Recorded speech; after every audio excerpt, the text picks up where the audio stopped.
hopefully we're sick and tired of losing, and like I said, after the last game when we put up a really good defensive effort, hopefully we have some carryover.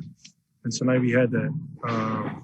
Offensively, we were great, which, most nights we're going to be pretty efficient. But defensively, I think we got after it. Each guy that stepped in the game was ready to go, locked it on the scouting report. And, it was just our effort, and we talk like that. We communicate, we rebound the basketball, and we're locked in on the game plan. Like I said, it can get serious for us in a good way. So, every single game is going to be that same mentality, no matter if we're playing the best team in the league record-wise or, the worst team in the league record-wise. And tonight, next game is against the Sacramento Kings. It's got to be that same mindset. Malika Andrews with ESPN. Hey, James. Kyrie just told us that a few days ago you guys just decided, you know what, it's going to be easier. James, you play point guard. I'm going to play shooting guard, and that's going to be it. Is that how you recall that coming together? Yeah. I came to this team, knowing that, they have two special scorers on this team. Obviously, I score when I need to, but, as long as I'm getting everybody involved and Kai is, getting the shots that he wants, Katie is getting the shots that he wants, it's pretty efficient. It seems to work well like that way. So, and offensively is not the problem for us. We can score in bunches. It's defensively. And it seems like we're getting the rhythm as of late. So we just got to keep it up. Alex Schiffer with The Athletic. James, kind of following up on that, one, do you know if that conversation took place at a practice or after a game? And then just with that being kind of established now, how does that make your guys' lives easier going forward? Communication is key, especially when, it's a new situation for me. It was in practice and we were just going over sets and, when coach says, James, here, take the ball up top, it's consistent. It's like, all right, well, you're going to be controlling the offense in the sense of getting guys in their spots and whatnot.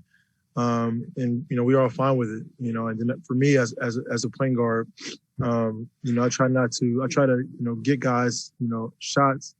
And then obviously, knowing where guys like the ball at. And Kyrie's an unbelievable scorer. He can score from anywhere on the floor.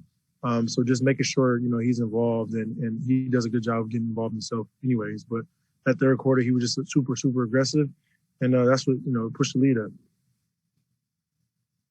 Christian Winfield with the New York Daily News.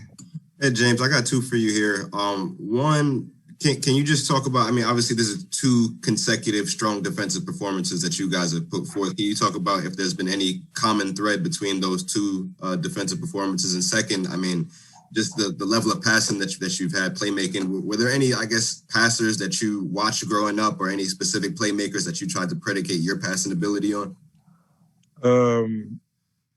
Defensive effort. I think we've had some time to go over our principles and things that we're trying to accomplish.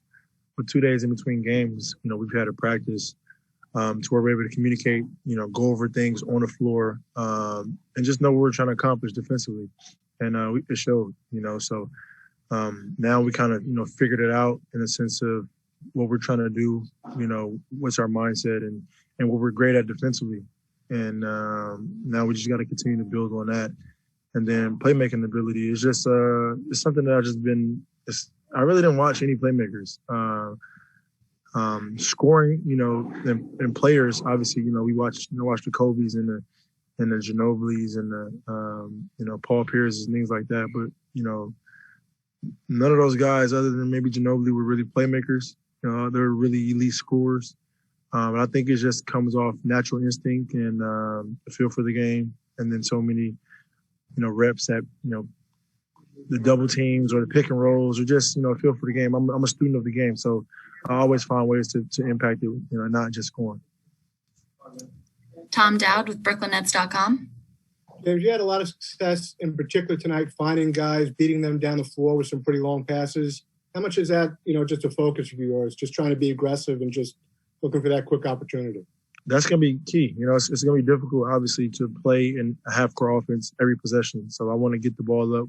And it's not my speed. It's not my ability to run up the court fast as I can.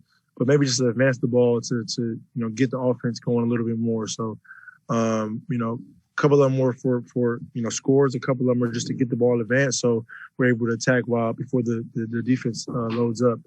And majority of it is just letting guys know that I'm going to get them the ball or try to get them the ball as best as I can, no matter the scenario of the game or whatnot. So just be ready, be prepared, and if you got a shot, shoot it. If not, then make the smart play. And once you instill that in your teammates' head, every game, possession by possession, hopefully we have some results later in the season, in the postseason, where guys have confidence to be able to make plays. Thanks so much, James. We appreciate it. Thanks.